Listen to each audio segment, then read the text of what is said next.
Neuband Dangap Finoi Buon Hai One Day Nav Du Trong Kwok Song. Hoak Dang Bi Tak Jua He Lua Chon Wa Kong Baiti Nen Chon Kon Dong Now. Thi video hom ne se dak Baiti Hu Ik Choban. Trong Kwok Song. Thong Ko Naheng Luk Chung Taroi Wow Tin the Khozu Wa Kong The Duara Kwet Din Dang Dan Wow Dang Thoi Diem. Trong Mot Kau Do Cua Kin Srimad Bhagavad Gita. Gi Fapcho Mua One Day Cua Kwok Song Kon Navoi Du Anchua. Mua One Day Cua Band Se Duok Gi Kwet Sokhi Nghe by Jangway Bhagavad Gita. Se Duok Gi Kwet Ngay Laptak. Band Se Rave Vakam Thai Rat Binting. Tom Truyan Renji. Chi Can Dok Hoak Nghe Kin Gita. Toiloi Cua Tat Ca Kak Keep Truk Se Duok Exo Abo Ngay Trom Keepne. Thak Chua Shri Krishna Digdan Thuyat Jangcho Arjun Takfam Noit Tieng Mang Ten Bhagavad Gita. Kuon Sachne Tui Cun Hung Ngay Trong Thoi Dai Ngay Ne. No one Ko The Mang De Cho Ban Gi Fap Cho Mua One Day. Bhagavad Gita De Ban Motloi Song De Tren Long Tin Vasu Hai Shine. Noi Ban Kong Ko Nim Tin Vau Diu Gidu. Ban Se Kong Bao Gio Dat Duok No. Noi Ban Kong Hai Shine. Ban Se Kong Dat Duok Bat Ku Diogi. Mua Thu Chi Ko The Dat Duok Bang Long Tin Vasu Hai Shine. Kak Bandan Men. Trong video hom ne. Chung Ta Se Kung Tim Yu We Naheng Loi De Trong Bhagavad Gita Duok Trin Be Bang Engon Nagu De Yu. Ban Ko The Chu Vai De Chung. Hai Nghe Vachia Se Voi Ban Bcua Ban Nhe. Loi Khuyen Dao Tien Cua Gita La Hai Kim Che Konjian. Chakhan Banda Tung Nghe Kao Noine. Jian Du Dan De Hon Lon. Hon Lon Keen Tam Tri Batten. Wakhi Tam Tri Batten Thi Lai Tri Se By Ph Evo. Khi Mot Navoi By Vi Diet. Navoi Du Se Gak Nga. Kao Noine Du Chinthak Chua Shri Krishna Noy. Shri Krishna Noyrenji Su Jian Du Le Mot Loi Dog Duok. Kong Geet Chet Navoy Tamachi Khin Navoy Tatro Nen Dok Hai Jong Nhu Chin Bandan Ho. Geo Ban Se Tu Ho. Su Tak Jian Ko The Ge Hai Cho Mot Navoy Nhu Danav. Lam Sao Ho Ko The Tro Nen Dok Hai. Vikhi Mot Navoy Tak Jian. Ho Thong Mat Bintin Vanoira Naheng Loi Voy Navoy Khac Kong Khac Gi Loi Dok Ak. Chakhan Trong So Kak Ban Kung Ko New Navoy Ko Lai Du De Tak Jian. Phai Doi Mat Voi New One Day. Du Ne Dong Nhu La Du De Yu. Enhang Trong Luk Nong Jian. Navoy Ta Thong Quen Mat Su Tan Trong Doi Voi Navoy Khac. Dan De Viek Dan Mat Ca Nahang Moi Kwan Hidden Thiet Nahat. Ve Kau Hoi Dat Rala Lam The Nav De Dap Tat Engon Lua Jian Du. Chung Toi Shin Duok Gi Dap Kwa Mot Kau Chuying. Vau Thoi Ko Dai. Ko Mot Navoy Funu Ko Tin Khi Rat Nong Ne. Truk De. Ko Ai Hai Noi Jian Vi Nahang Chuying Nho Nahat. Trong Kon Jian. Ko Ai Tham Chi Kon Quen Mat Su Khac Baiti Jua Tot Va Exo Vanoira Bat Ko Diu Ginera Trong Dao. Tin Khi Hang Bao Khin Jia Din Vasi Lang Du Lo Lang. Enhang Khi Kon Jian Navoy Nagoi. Ko Thom Ho Hawe Nahang Han Dang Cua Min. Bandan Ko Ai Muon Kim Che Kon Jian Cua Min Enhang Kong Than Kong. Mot Ngay No. Trong Lang Cua Ko. Ko Mot Vi Than De. Navoy Funu De Gap Vi Than. Ke Cho Nagai Nghe Ve One Day Cua Min Vanoi Renji Ba Kong The Doi Ban Chat Cua Min. Ba Kao Shin Mot Gi Fap De Tin Khi Ko The Tro Nen Diem Tin Mame. Vithan Lang Nghe Loi Navoy Funu Mot Kat Cham Chuva Yu Duok One Day Cua Ba. Nagai Dua Cho Navoy Funu Mot Kai Chai Vanoi Renji Trong Du Kotuk. Khi Ban Tak Jian. Hai Cho No Vau Mieng Vaom Tutu. Hai Ngam No Trong Mieng Cho De Khi Kon Jian Navoy Nagoi. Khi Nawong Het Tuk Thi Hai De Ashram. Theoloi De Cua Vithan. Navoy Funu Bat Dao Dung. Tuk. Du Moi Khi Noi Jian. Chi Trong Wong Mot Tuan. Kon Jian Cua Ko Ai Bat Dao Ging Dan. Vui Mung Vi Du Du. Ba De Gap Vithan Vanoi Renji Fong Tuk Cua Nagai Dat Kidu. Kon Jian Cua Ba Da Navoy Nagoi. Luk Du. वी थैन नोयर एनजी थक रा ट्रोंग चाय Kong Kotuk मा चीला नुकथोंग नगाई ची मुओन नानबा नोय ट्रोंग look डांग तक जियन। आपको चुप रहना होगा, इसलिए मैंने आपको ये बोतल दी। क्योंकि बोतल का मुंह बंद है, आप क्रोधित होने पर कुछ नहीं बोल सकते। इस कारण से आपके आसपास के लोग कम चिंतित हुए। आपकी चुप्पी ने सब कुछ और खराब होने से बचा लिया। इसलिए दोस्तों, जब भी आप क्रोधित हों, थोड़ा शांत रहें और चुप्पी बनाए रखने की कोशिश करें। यह आपको क्रोध को नियंत्रित करने में मदद करेगा। भगवद गीता की दूसरी शिक्षा दृष्टिकोण के बारे में है। भगवान श्री कृष्ण कहते हैं कि किसी परिस्थिति को हम जिस दृष्टिकोण से देखते हैं, वही हमारे भविष्य को निर्धारित करता है। जिनके विचार नकारात्मक होते हैं, उन्हें जीवन में अधिक समस्याओं का सामना करना पड़ता है। ठीक वैसे ही जैसे हम सभी की सोच एक जैसी नहीं होती, हमारे किसी भी चीज़ को देखने और समझने का तरीका भी अलग अलग होता है। दृष्टिकोण भी समान नहीं हो सकता। कुछ लोग हमेशा अच्छे विचार रखते हैं और कुछ लोग हमेशा नकारात्मक विचारों से भरे रहते हैं। इसी प्रकार निश्चित रूप से कुछ लोगों में अच्छी गुण होते हैं और कुछ लोग हर चीज़ में दोष ढूंढते हैं। दोनों ही मामलों में अलग अलग प्रकार के लोग होते हैं। जो सही सोच रखते हैं, उन्हें लगता है कि उनकी सोच सही है, और जो गलत सोच रखते हैं, उन्हें भी ऐसा ही लगता है, लेकिन किसी एक दृष्टिकोण में ही सही होता है। मैं आपको एक छोटी कहानी सुनाता हूँ, जो ये समझाने में मदद करेगी कि हमें जीवन और लोगों के प्रति कैसा दृष्टिकोण रखना चाहिए। पुराने समय में एक शराबी आदमी के 2 बेटे थे। उसकी पत्नी का निधन हो चुका था। जब बच्चे बड़े हुए, वे अपने पिता की बुरी आदतों से प्रभावित हो गए। एक दिन पिता का निधन हो गया जब दोनों छोटे थे। बड़ा बेटा शराबी बन गया, जबकि छोटा बेटा पढ़ाई के कारण समाज में सम्मानित व्यक्ति बन गया। जब लोग दोनों भाइयों को देखते, तो अक्सर सोचते कि एक व्यक्ति केवल शराब पीता है और बेकार है, जबकि दूसरा बुद्धिमान और सफल क्यों बन गया। एक दिन कुछ लोगों ने बड़े बेटे से पूछा, क्या आप पूरे दिन शराब पीते हैं? क्या आप बिना कारण दूसरों से लड़ते हैं? आप ऐसे क्यों बन गए? उसने जवाब दिया, आज जो कुछ भी मेरे पास है, वो सब मेरे पिता की वजह से है। वो हमेशा शराब पीते थे। घर में अक्सर झगड़ा होता रहता था। मैंने ये सब देखा और वैसा ही बन गया। फिर लोगों ने छोटे बेटे से पूछा, आपका भाई शराबी है और कुछ नहीं करता, लेकिन आप सफल और प्रसिद्ध कैसे बने? इसका कारण क्या है?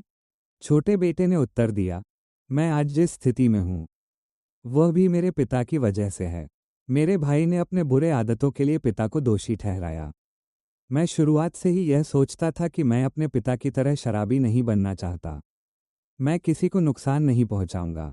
इसलिए मैंने कड़ी मेहनत की और आज मैं जैसा हूं, वैसा बना। प्रिय मित्रों, हमें हर चीज़ को सकारात्मक दृष्टिकोण से देखना चाहिए। यदि हम अच्छे विचार रखते हैं, तो अच्छे परिणाम मिलते हैं। जिनके विचार नकारात्मक हैं, उनके जीवन में समस्याएं हमेशा बनी रहती हैं। यदि वे दूसरों की गलतियों से सीखकर सकारात्मक सोच के साथ आगे बढ़ते हैं, तो सफलता निश्चित रूप से उनके पास आएगी। भगवद गीता की तीसरी शिक्षा मन पर नियंत्रण के बारे में है। भगवान श्री कृष्ण की शिक्षा में हम सीखते हैं कि कैसे अपने मन को नियंत्रित किया जाए। कहा जाता है कि मन बदलता रहता है, लेकिन यह हमारे नियंत्रण में है और प्रत्येक व्यक्ति की अद्वितीय शक्ति है। यदि इसे सही तरीके से इस्तेमाल किया जाए, तो हम सभी बाधाओं को पार कर सकते हैं। आपका मन जीवन में अच्छे कार्य करने के लिए महत्वपूर्ण है, लेकिन यदि सही तरीके से इस्तेमाल न किया जाए, तो यह विनाशकारी भी हो सकता है। विशेष रूप से आपके विचार सीधे आपके जीवन को प्रभावित करते हैं। इसलिए सही जीवन जीने के लिए हमें अपने मन पर पूर्ण नियंत्रण रखना चाहिए और इसे सकारात्मक दिशा में मार्गदर्शित करना चाहिए। भगवद गीता में भगवान श्री कृष्ण कहते हैं कि मन की प्रकृति कभी नहीं रुकती। कुछ लोग मानते हैं कि लगातार सोचने से मुश्किलों से बचा जा सकता है, लेकिन यह सही नहीं है। हम बहुत समय सोचने और चिंता करने में व्यतीत करते हैं। क्या आप एक कौवे से कह सकते हैं कि शोर मत करो? या एक मेढक से कह सकते हैं कि पानी देखते ही मत कूदो? हमारा मन भी ऐसा ही है। चाहे कुछ भी हो, अच्छा या बुरा, मन हमेशा उसकी ओर आकर्षित होता है। चिंता और बेचैनी जरूरी नहीं कि बुरी हो, लेकिन जब मन चिंता में फंस जाता है, तो सब कुछ और जटिल हो जाता है। कई बार हम में से कई लोग ऐसा लगते हैं कि केवल चिंता करने के लिए ही जी रहे हैं। असल में अधिकांश समस्याएं, पीड़ा और कठिनाइयां हमारे मन द्वारा बनाई गई कहानियां ही होती हैं। याद रखिए कि आपकी समस्याएं केवल मानसिक स्थिति हैं। इससे बाहर निकलने के लिए आपको सही समाधान खोजने होंगे और अपने मन को शांत बनाए रखना होगा। यदि मन शांत है तो आप ये कर सकते हैं। आइए मैं इसे एक कहानी से समझाता हूँ। एक व्यक्ति जिसका नाम सेठ था, उसके पास बहुत सारा धन था, फिर भी उसे मानसिक शांति नहीं मिल पा रही थी। एक दिन किसी ने उससे कहा कि एक संत एक शहर में रहते हैं। वह लोगों को सफलता दिलाते हैं, जिससे वे अपने इच्छित लक्ष्य प्राप्त कर सकते हैं। सेठ उस संत से मिलने गया और कहा, महाशय, मेरे पास बहुत पैसा है, फिर भी मुझे मन की शांति नहीं मिलती। संत ने कहा, बेटा, मेरी तरह करो, केवल शांत होकर अवलोकन करो, इससे तुम्हें मन की शांति मिल जाएगी। अगले दिन तेज धूप में संत ने सेठ को बैठने के लिए कहा और स्वयं झोपड़ी में चले गए। सेठ को गर्मी से असुविधा हुई, फिर भी वह चुप रहा। दूसरे दिन संत ने उसे कोई भोजन नहीं दिया और स्वयं ही खा लिया, फिर भी सेठ चुप रहा। तीसरे दिन सेठ क्रोधित हो गया। जब वह जाने लगा, संत ने पूछा, क्यों, क्या हुआ? सेठ ने कहा, महाशय, मैं बहुत आशा लेकर आया था, लेकिन केवल निराशा ही मिली। संत ने कहा, मैंने तुम्हें शांति का रहस्य बताया। पहले दिन जब मैंने कहा कि तुम धूप में बैठो और मैं झोपड़ी में रहूं, तो मैं ये समझाना चाहता था कि मेरी छाया तुम्हारी मदद नहीं कर सकती। दूसरे दिन जब मैं खा रहा था और तुम भूखे थे, तो ये दिखाने के लिए कि मेरी साधना तुम्हें सफलता नहीं दे सकती। तुम केवल अपने प्रयास से शांति प्राप्त कर सकते हो। मैं तुम्हें शांत नहीं कर सकता, इसलिए तुम्हें स्वयं उन कार्यों को करना होगा जो मन की शांति देते हैं। ये सुनकर सेठ को समझ आया और वो घर लौट गया। प्रिय मित्रों, मन को शांत रखने के लिए आपको क्रोध और बुराइयों से दूर रहना होगा। जब तक क्रोध और नकारात्मकता मन में बनी रहेगी, तब तक प्रेम और शांति फलित नहीं हो सकती। भगवद गीता की चौथी शिक्षा आत्म मूल्यांकन के बारे में है। भगवद गीता में भगवान श्री कृष्ण कहते हैं कि जीवन में सफल होने के लिए पहला कार्य स्वयं को पहचानना है, यानी सफलता की दिशा में पहला कदम है खुद को समझना। स्वयं को समझने पर ही आप जीवन में निश्चित रूप से सफल होंगे। संक्षेप में, स्वयं को जानने का अर्थ है उन बाधाओं, कठिनाइयों, असफलताओं और हतोत्साह को पार करना जो आपके लक्ष्य को पाने में रुकावट डालती हैं। स्वयं को जानने के लिए सबसे पहले हमें अपने आप से संवाद करना होगा। हमें जानना होगा कि हम कौन हैं, हम कैसे हैं, हमारा अस्तित्व क्या है, हमारी क्षमताएं क्या हैं, हमारे दोष और अच्छे गुण क्या हैं, हमारे विचार और धारणाएं कैसी हैं, मेरे जीवन का उद्देश्य क्या है, मेरे जीवन का लक्ष्य क्या है, क्या मैं जो काम कर रहा हूँ वह मेरे लक्ष्य को प्राप्त करने में मदद करता है, क्या मैं अपने लक्ष्य को प्राप्त कर सकता हूँ। यदि वर्तमान कार्य लक्ष्य के अनुकूल नहीं है और मैं लक्ष्य प्राप्त नहीं कर सकता, तो मैंने कौन सी गलती की जिससे ये बाधा बन गई। स्वयं को न जानने के कारण दुनिया में अधिकांश लोग स्वयं को समझने की बजाय दूसरों को जानने में लगे रहते हैं। वे पूरा ध्यान दूसरों को समझने में लगाते हैं, लेकिन फिर भी उन्हें समझ नहीं पाते। यदि कोई व्यक्ति दूसरों को जानने की बजाय अपना सारा समय, मन और शक्ति स्वयं को समझने में लगाता है, तो वह असाधारण उपलब्धियां हासिल कर सकता है। इसलिए जागरूक रहें, स्वयं को जानें, अपनी शक्ति को पहचानें। केवल तब आप वास्तविक अंतर पैदा कर सकते हैं। भगवद गीता की 5वीं शिक्षा स्वयं का निर्माण करने के बारे में है। श्री कृष्ण कहते हैं कि यही कार्य मानव जीवन को मूल्यवान बनाता है। वास्तव में यह विडंबना है कि हम स्वयं को उचित सम्मान नहीं देते। हम केवल बाहरी सुंदरता पर ध्यान देते हैं, लेकिन अपने भीतर के मूल्य और स्वयं के विकास को नज़रअंदाज करते हैं। हम जागरूक नहीं होना चाहते, इसलिए हम लगातार भौतिक सुख दुख के चक्र में फंसे रहते हैं और स्वयं के विकास के प्रति उदासीन रहते हैं। इस असावधानी का परिणाम केवल हमारे ऊपर ही नहीं, बल्कि हमारे परिवार, समाज, राष्ट्र और पूरे विश्व पर विभिन्न रूपों में पड़ता है। अगर आज की सबसे बड़ी आवश्यकता की बात करें, तो वो है स्वयं का निर्माण करना। हमें ये सोचना होगा कि हम अपने आप का निर्माण कैसे करें। भगवान ने हमें सबसे अच्छे गुण दिए हैं, हम केवल इसे स्वीकार करके सबसे महान नहीं बन सकते। हमें अपने विचार, वचन और कर्म के बारे में सोचना होगा। यदि हम एक दूसरे को एक एकीकृत इकाई के रूप में नहीं मानते, तो इससे न तो हमें और न ही दूसरों को कोई लाभ होगा। हमें अपने शरीर को एक पवित्र मंदिर और उसमें बसे जीवों को साथ ही उसकी स्वच्छता और प्रति समर्पण के साथ महत्व देना चाहिए। हमें बाहरी निर्माण बनाए रखना चाहिए और आंतरिक विकास पर भी ध्यान देना चाहिए। इसके अलावा हमें अपने स्वयं के विकास की चिंता करनी चाहिए, इसलिए हमें अच्छे और सकारात्मक चीज़ों पर ध्यान केंद्रित करना चाहिए। हमें अपने और दूसरों के अच्छे गुणों पर ध्यान देना चाहिए। हम सभी सर्वशक्तिमान भगवान के पुत्र हैं। परमेश्वर के सभी गुण हम में विद्यमान हैं। इन विद्यमान शक्तियों का सही उपयोग करके हम अपने आप का निर्माण कर सकते हैं और अच्छे ढंग से स्वयं का निर्माण करके हम अपने परिवार, समाज, राष्ट्र और पूरे ब्रह्मांड का निर्माण भी कर सकते हैं। आज को जीवन में आत्मनिर्माण की यात्रा की पहली सुबह माने। सबसे पहले स्वयं का निर्माण करें, प्रयास करें, विश्वास रखें, क्योंकि असंभव की भावना संभावित चीज़ों के लिए सबसे बड़ा बाधक है। इसलिए असंभव को त्यागें और केवल संभावित पर ध्यान केंद्रित करें। याद रखें कि आपकी पहचान केवल आप नहीं है, आपकी व्यक्तित्व और रचनात्मकता ही आपको बनाती हैं। इसलिए आत्मनिर्माण आवश्यक है। भगवद गीता के अलावा कोई और मार्ग नहीं है। गीता का छठा नियम है कि अपना कार्य करें, परिणाम की चिंता न करें। भगवद गीता में श्री कृष्ण ने कहा कि कर्म और परिणाम के बीच संबंध है। हमें कार्य करना चाहिए लेकिन परिणाम की चिंता नहीं करनी चाहिए, क्योंकि हम अपने किए हुए कार्य के परिणाम पर निर्भर हैं। हम उसके बारे में अनुमान लगा सकते हैं, लेकिन परिणाम निश्चित नहीं है। इसलिए परिणाम की चिंता व्यर्थ है और इसलिए हमें चिंता और तनाव का सामना करना चाहिए। श्री कृष्ण ने यह भी कहा कि कार्य करना हमारा धर्म है, लेकिन हमें उस कार्य के परिणामों से बंधा नहीं होना चाहिए। व्यक्ति को अपने कर्मों से प्राप्त परिणामों के लिए मेहनत करनी चाहिए।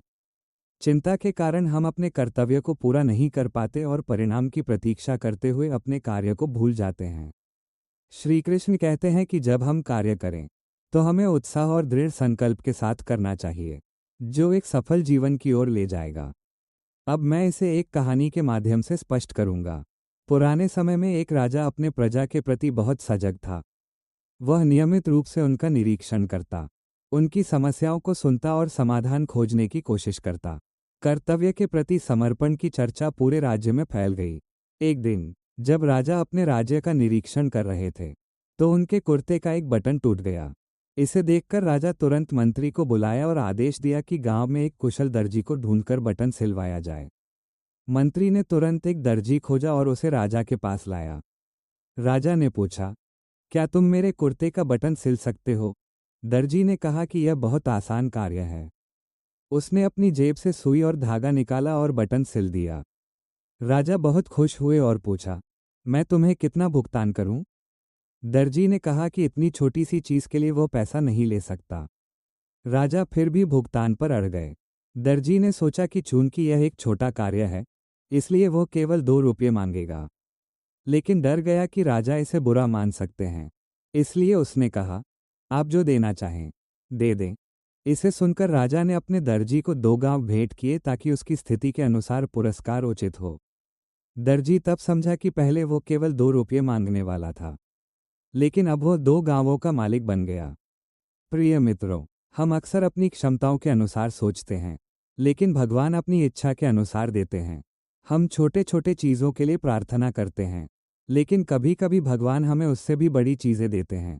यही कारण है कि श्री कृष्ण ने सिखाया कि अपना कार्य करें, परिणाम की अपेक्षा न करें, और यही इस कहानी का मूल संदेश भी है।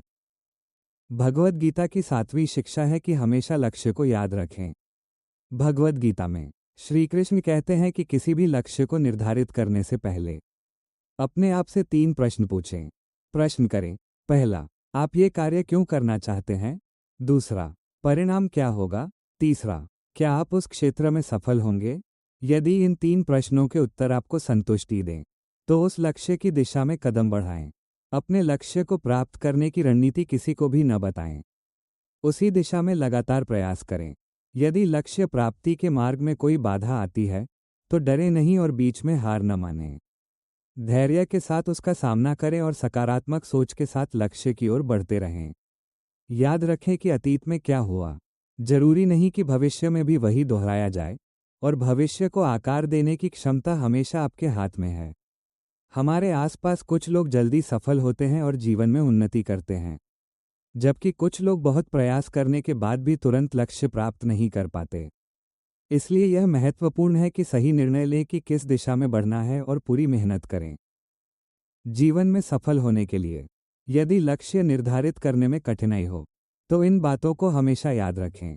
दूसरों के अनुसार लक्ष्य चुनने के बजाय अपने स्वयं के लक्ष्य चुनें। उपयुक्त लक्ष्य चुनें। जब आप अपने तरीके से कार्य संभालने का प्रयास करते हैं तो लक्ष्य निर्धारण आसान हो जाता है। सपना देखना अच्छा है, लेकिन यदि आप अपने सपने को वास्तविकता में बदलना चाहते हैं तो अपने मन में स्पष्ट रूप से जानें कि आप वास्तव में क्या चाहते हैं। लक्ष्य निर्धारित करें। समझें कि उसे प्राप्त करने के लिए कितना प्रयास चाहिए। उपयुक्त लक्ष्य तय करें और आगे बढ़ें। बड़े लक्ष्य निर्धारित करने के बजाय छोटे लक्ष्य रखना बेहतर होता है। मैं इसे एक कहानी के माध्यम से समझाऊंगा। पुराने समय में एक गधा था जिसका लक्ष्य जीवन में कुछ महान करना था।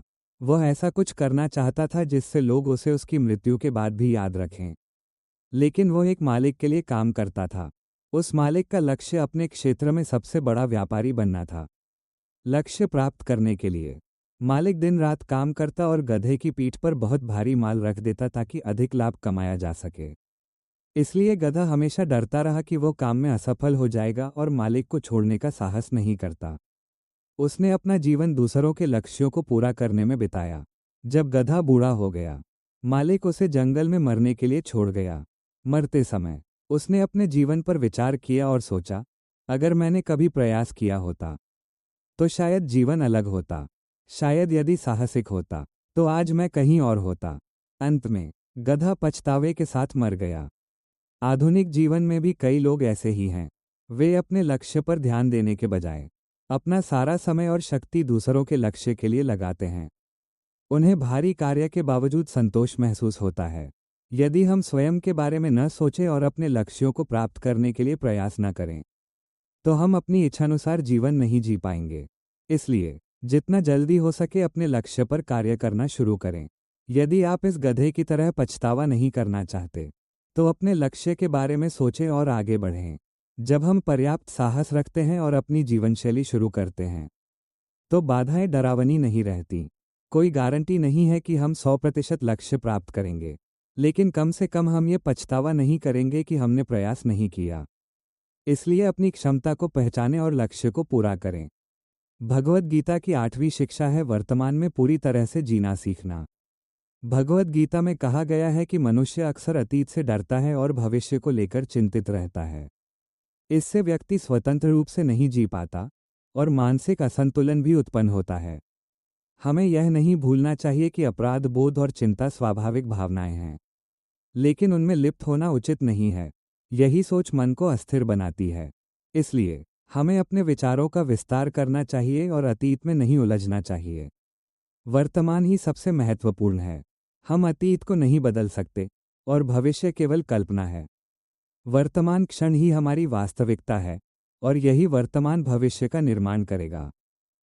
यदि आप जीवन में किसी दुख या समस्या का सामना कर रहे हैं या दो विकल्पों के बीच फंसे हुए हैं और नहीं जानते कि कौन सा रास्ता चुनें, तो आज का वीडियो आपके लिए विशेष रूप से उपयोगी होगा। जीवन में अक्सर ऐसे क्षण आते हैं जब हम मुश्किल परिस्थितियों में फंस जाते हैं और सही समय पर सही निर्णय नहीं ले पाते। श्रीमद् भगवद गीता में मानव जीवन की कई समस्याओं के समाधान छिपे हुए हैं। भगवद गीता के उपदेश सुनने के बाद आपकी सभी समस्याएं हल हो जाएंगी और आप अधिक शांत महसूस करेंगे। कहावत है कि केवल गीता को पढ़ने या सुनने से ही पूर्व जन्मों के पाप इस जन्म में भी नष्ट हो सकते हैं। भगवान श्री कृष्ण ने अर्जुन को सीधे शिक्षाएं दी और इसी से प्रसिद्ध ग्रंथ भगवद गीता का सृजन हुआ। ये पुस्तक प्राचीन होने के बावजूद आज भी जीवन की कई समस्याओं के समाधान देती है। भगवद गीता विश्वास और त्याग पर आधारित जीवन जीने की शिक्षा देती है। यदि विश्वास नहीं है तो आप अपनी इच्छाएं प्राप्त नहीं कर सकते, और यदि त्याग नहीं है तो आप किसी भी चीज़ को प्राप्त करना कठिन पाएंगे। आज के वीडियो में हम भगवद गीता की शिक्षाओं को सरल भाषा में समझेंगे। इसे ध्यान से सुनें और अपने मित्रों के साथ साझा करें। गीता की पहली सलाह है, क्रोध पर नियंत्रण रखें। कहा जाता है कि क्रोध अव्यवस्था को जन्म देता है। अव्यवस्था मन को अशांत करती है और जब मन अशांत होता है तो बुद्धि टूट जाती है। बुद्धि टूटने पर मनुष्य ढह जाता है। ये श्री कृष्ण की शिक्षा है। वे कहते हैं कि क्रोध एक प्रकार का विष है जो तुरंत हत्या नहीं करता लेकिन मनुष्य को नकारात्मक बना देता है। क्रोध के समय लोग अक्सर संयम खो देते हैं और दूसरों को आहत करने वाले शब्द बोल देते हैं। गुस्से में लोग सम्मान भूल जाते हैं और करीबी रिश्ते खो सकते हैं। तो क्रोध को कैसे नियंत्रित किया जाए? पुराने समय में एक महिला बहुत क्रोधी थी। वह छोटी छोटी बातों पर गुस्सा करती और बिना सोचे समझे बोल देती। इससे उसका परिवार और गांव चिंतित रहता था। भले ही बाद में उसे पछतावा होता, फिर भी वह स्वयं पर नियंत्रण नहीं रख पाती थी। एक दिन उसने एक संत से सलाह मांगी। संत ने उसे एक शीशी दी और कहा कि इसमें दवा है। जब भी गुस्सा आए, शीशी में पानी मुंह में रखें और तब तक रखो जब तक क्रोध शांत न हो जाए। महिला ने ऐसा किया और केवल 1 सप्ताह में उसका क्रोध कम हो गया। जब वो धन्यवाद देने गई, संत ने कहा कि शीशी में केवल पानी था। उद्देश्य था कि वो गुस्से में चुप रहे। गुस्से के समय बोल न पाने के कारण उसने दूसरों को आहत करने से बचा लिया और स्थिति और बिगड़ने से बच गई। इसलिए जब भी गुस्सा आए, शांत रहें और चुप रहकर अपनी भावनाओं पर नियंत्रण रखें। भगवद गीता की दूसरी सलाह है दृष्टिकोण। श्री कृष्ण कहते हैं कि किसी समस्या को देखने का तरीका हमारे भविष्य को निर्धारित करता है। सकारात्मक सोच वाले लोग अवसर पाते हैं, जबकि नकारात्मक सोच वाले लोग अधिक कठिनाइयों का सामना करते हैं। एक कहानी में 2 भाई थे जिनके पिता शराबी थे। बड़े भाई ने पिता की तरह शराबी बनना चुना, जबकि छोटे भाई ने सफलता हासिल की। जब कारण पूछा गया, बड़े भाई ने कहा, मैं ऐसा इसलिए बना क्योंकि मेरा पिता ऐसा था। वहीं छोटे भाई ने कहा, मैं सफल हुआ क्योंकि मैंने उस गलत मार्ग का पालन न करने का संकल्प लिया। समान परिस्थितियों में अलग दृष्टिकोण ने 2 अलग जीवन बनाए। इसलिए सकारात्मक सोच बनाए रखें। तीसरी सलाह है मन पर नियंत्रण। मन हमेशा बदलता रहता है और प्रभावित होने में आसान है, लेकिन अगर नियंत्रित किया जाए तो ये सबसे बड़ी शक्ति बन सकती है। नियंत्रण न होने पर यह समस्याओं का स्रोत बन जाता है। कई चिंताएं और दुख वास्तव में केवल मन का उत्पाद हैं।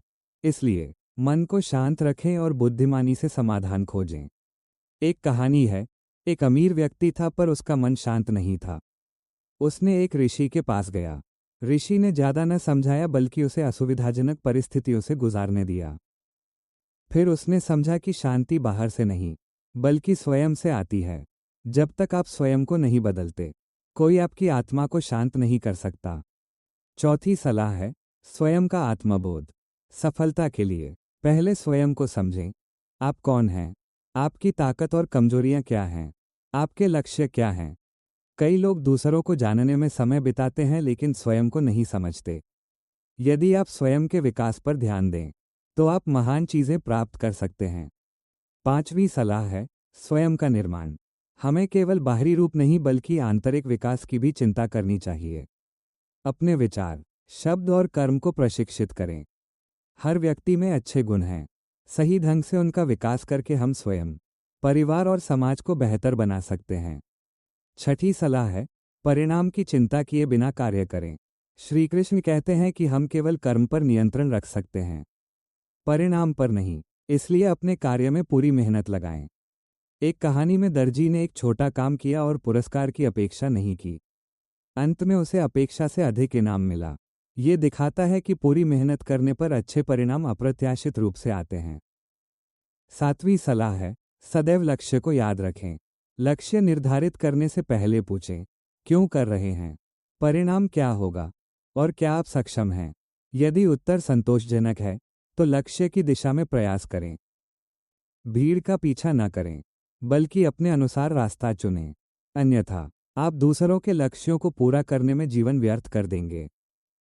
आठवीं सलाह है वर्तमान में पूरी तरह जीवित रहें। भविष्य की चिंता या अतीत की परेशानियों में न उलझें। वर्तमान ही वो है जिसे आप वास्तव में नियंत्रित कर सकते हैं। आज आप जो करेंगे वह आपके भविष्य को निर्धारित करेगा, इसलिए प्रत्येक क्षण का सदुपयोग करें। नौवीं सलाह है स्वयं पर विश्वास रखें। विश्वास होने पर आप कठिनाइयों को पार करने की शक्ति पाते हैं। आत्मविश्वास न होने पर आप लक्ष्य प्राप्त नहीं कर पाएंगे। 10वीं सलाह है अच्छे परिवेश का चयन करें। आपके आसपास के लोग आपके विचार और व्यवहार पर बड़ा प्रभाव डालते हैं। सकारात्मक लोगों के साथ संबंध बनाएं। जैसे जमीन फूल के पास रहने पर उसकी खुशबू ले सकती है, वैसे ही मनुष्य भी सकारात्मक वातावरण में अच्छा बनता है। 11वीं शिक्षा, अधूरी जानकारी का खतरा।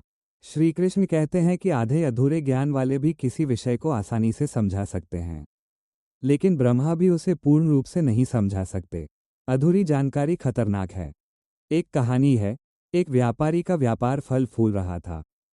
उसने पड़ोसी गांवों में विस्तार करने का सोचा। एक अजनबी साझेदारी की पेशकश करता है। व्यापारी ने स्वीकार किया। व्यापार बढ़ा और नया साथी मेहनती निकला। एक दिन व्यापारी का मित्र आया और पता लगाया कि साथी धोखेबाज है, लेकिन उसने कुछ नहीं कहा। रात में साथी ने सब पैसा चुरा लिया और भाग गया। व्यापारी बहुत दुखी हुआ। उसने अपने मित्र को दोषी ठहराया। मित्र ने कहा कि उसने किसी की बुराई नहीं बताई। व्यापारी ने समझा कि अधूरी जानकारी ने उसे सब कुछ गंवा दिया। इससे हमें पता चलता है कि अधूरी जानकारी गंभीर परिणाम ला सकती है, इसलिए किसी भी ज्ञान को पूर्ण रूप से समझना आवश्यक है। 12वीं सलाह, मित्र और शत्रु में भेद। सफलता के लिए अच्छे मित्र जरूरी हैं, लेकिन कभी कभी विरोधी भी आपकी क्षमता बढ़ाते हैं। कठिनाई या चोट मिलने पर हम अधिक प्रयास करते हैं। श्री कृष्ण कहते हैं कि बुरे लोगों से मित्रता ना करें। हर अच्छा व्यवहार करने वाला मित्र सच्चा मित्र नहीं होता। कुछ लोग सामने तारीफ करें और पीछे बुराई करें।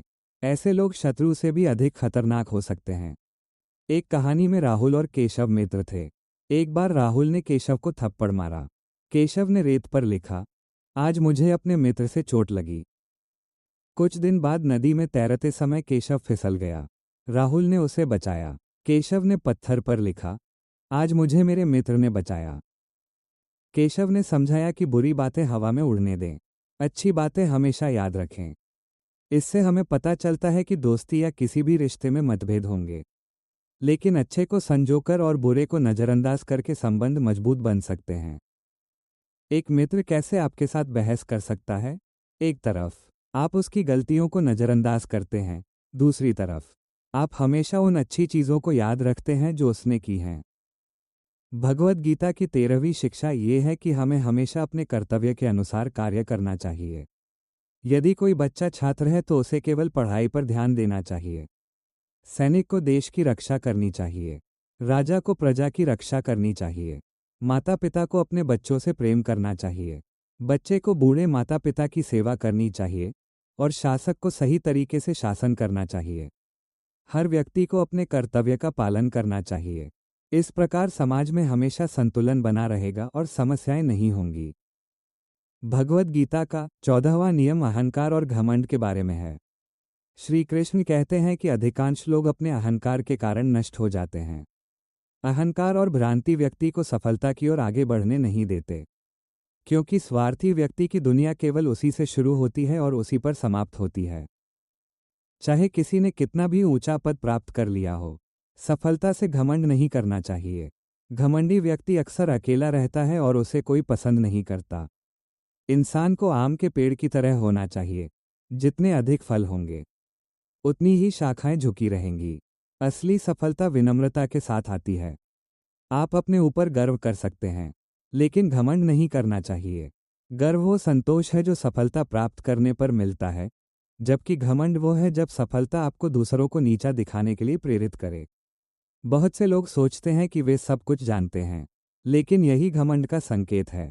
घमंडी व्यक्ति आगे नहीं बढ़ सकता क्योंकि वो सीखना बंद कर देता है। भगवद गीता का 15वां नियम परिवर्तन के बारे में है। जीवन का स्वभाव हमेशा बदलता रहता है, इसलिए परिवर्तन से डरना नहीं चाहिए। परिवर्तन व्यक्ति को आगे बढ़ने में मदद करता है। कभी कभी ये दर्द देता है, लेकिन ये हमेशा स्थायी नहीं रहता और लंबे समय में यह अच्छे परिणाम लाता है। जैसे नदी हमेशा बहती है इसलिए उसका पानी शुद्ध रहता है, और स्थिर तालाब का पानी सड़ा गला हो जाता है। जीवन भी ऐसा ही है। यदि परिवर्तन नहीं होगा तो व्यक्ति विकसित नहीं हो सकता। भगवद गीता की एक महत्वपूर्ण शिक्षा आलस्य, डर और कायरता के बारे में है। श्री कृष्ण कहते हैं कि ये मानव के सबसे बड़े शत्रु हैं, जो उसे सफलता पाने से रोकते हैं। यदि आप सफल होना चाहते हैं तो आपको आलस्य त्यागना होगा। यदि आप आगे बढ़ना चाहते हैं तो आपको डर पर काबू पाना होगा। आलसी और काया व्यक्ति अपने लक्ष्य को प्राप्त नहीं कर सकता और अपने सपनों को पूरा नहीं कर सकता। डर आपको आवश्यक कार्य करने से रोकता है, जबकि आलस्य आपको कार्य करने से रोकता है। इसलिए लक्ष्य प्राप्त करने के लिए आपको दोनों को दूर करना होगा। भगवद गीता आत्मा के बारे में भी कहती है, मानव शरीर सीमित है, लेकिन आत्मा अमर है। आत्मा कभी नहीं मरती, कोई भी हथियार इसे नष्ट नहीं कर सकता। जब शरीर नष्ट हो जाता है तो ये प्राकृतिक तत्वों में मिल जाता है, लेकिन आत्मा नए शरीर में पुनर्जन्म लेती है। इसलिए मृत्यु पर अत्यधिक शोक नहीं करना चाहिए, क्योंकि केवल शरीर खो जाता है, आत्मा बनी रहती है। ये शाश्वत सत्य है जिसे कोई नहीं टाल सकता। सभी जीवों का जन्म और मृत्यु है, और मृत्यु का दिन जन्म के दिन के साथ पूर्व निर्धारित है। मनुष्य अक्सर बहुत कुछ प्राप्त करने की लालसा रखता है और इसे पाने के लिए संघर्ष करने को तैयार रहता है, लेकिन जब वह संसार छोड़ता है तो कुछ भी साथ नहीं ले जाता। इसलिए मनुष्य को जीवन के इस सत्य को स्वीकार करना सीखना चाहिए। भगवद गीता की 18वीं शिक्षा कहती है कि वही कार्य एक व्यक्ति के लिए पाप हो सकता है, लेकिन दूसरे के लिए पुण्य। श्री कृष्ण कहते हैं कि किसी व्यक्ति द्वारा किया जा रहा कार्य पाप या पुण्य है, यह उस कार्य पर निर्भर करता है। केवल ये देखकर कि व्यक्ति क्या कर रहा है, उसके भाव का मूल्यांकन नहीं किया जा सकता। उदाहरण के लिए, एक व्यक्ति लालच के कारण हत्या करता है, जबकि दूसरा व्यक्ति किसी और को बचाने के लिए किसी दुष्ट की हत्या करता है। यदि दोनों ने हत्या की तो बाहरी रूप से कार्य समान है, लेकिन स्वभाव अलग है। लूट के उद्देश्य से हत्या करना पाप है, जबकि किसी को बचाने के लिए हत्या करना पाप नहीं है। भगवद गीता की 19वीं शिक्षा कहती है कि दिव्यता में कोई बड़ा या छोटा नहीं है। आज दुनिया में लोग विभिन्न धर्मों में विभाजित हैं और धर्म, संप्रदाय और ईश्वर के नाम पर लड़ते हैं, लेकिन वे नहीं जानते कि इस दुनिया में ईश्वर के कई रूप हैं और कोई भी रूप छोटा या बड़ा नहीं है। सभी ईश्वर के रूप समान हैं। जैसे सभी नदियां अंत में समुद्र में मिलती हैं, वैसे ही सभी धर्म एक ही ईश्वर की ओर ले जाते हैं। इस संसार के सृष्टिकर्ता परमपिता हैं। इसलिए लोगों को एक दूसरे के साथ मेलजोल बनाए रखना चाहिए और केवल एक ईश्वर की पूजा करनी चाहिए, चाहे धर्म या जाति कुछ भी हो। भगवद गीता की 20वीं शिक्षा कहती है कि सही समय का इंतजार करना मूर्खता है।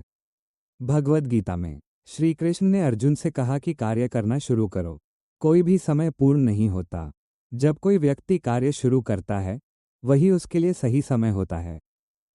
जो व्यक्ति हमेशा सही समय का इंतजार करता है, उसके लिए वो समय कभी नहीं आता और वो कभी अपना काम शुरू नहीं कर पाता। ऐसे लोग अपनी पूरी जिंदगी इंतजार में बिताते हैं और कभी सफल नहीं होते। इसलिए इंतजार करने के बजाय अभी कार्य शुरू करें। इस भाग में मैं एक कहानी के माध्यम से समझाऊंगा। एक व्यक्ति एक सत्संग में भाग लेने गया। वहां उसने एक महात्मा से सुना कि समय बहुत मूल्यवान है और इसे किसी भी कीमत पर खरीदा जा सकता है। ये सुनकर वो व्यक्ति बहुत खुश हुआ और लोगों से बोला, मेरा समय बहुत मूल्यवान है। यदि आप चाहें तो आप मेरे समय को 1000 रुपये प्रतिदिन में खरीद सकते हैं। ये सुनकर लोगों ने पूछा, अगर हम आपका समय खरीदते हैं तो आप इसके साथ क्या करेंगे? व्यक्ति ने उत्तर दिया, मैं अपना समय बेच रहा हूं, आप इसे अपनी इच्छा अनुसार उपयोग कर सकते हैं। ये सुनकर लोगों ने सोचा कि वो पागल है और उसे भगा देंगे। अंत में वो व्यक्ति वापस महात्मा के पास गया और कहा, आपने कहा कि समय बहुत मूल्यवान है, लेकिन कोई भी मेरे समय के लिए भुगतान करने को तैयार नहीं है। महात्मा मुस्कुराए और बोले, सही है, हम समय का मूल्य समझते हैं, लेकिन इसे करने के लिए हमें समय का सही उपयोग करना चाहिए और मेहनत करनी चाहिए। ये सुनकर व्यक्ति ने शिक्षा का अर्थ समझा और अपने समय का सही तरीके से उपयोग करने का निर्णय लिया। हमारे जीवन का हर क्षण मूल्यवान है, लेकिन उपलब्धि प्राप्त करने के लिए मेहनत और सकारात्मक सोच आवश्यक है। इसलिए अपने समय का उपयोग व्यर्थ कार्यों के बजाय अच्छे कार्यों में करें। प्रिय दोस्तों, यदि आपने इस वीडियो से कुछ सीखा है तो कृपया वीडियो को लाइक और शेयर करें और कमेंट में जय श्री राधे लिखें। यदि आप हमारे ट्रू लाइफ स्पिरिचुअल ज्ञान चैनल पर नए हैं तो चैनल को सब्सक्राइब करें और नई वीडियो के लिए नोटिफिकेशन बेल को ऑन करें।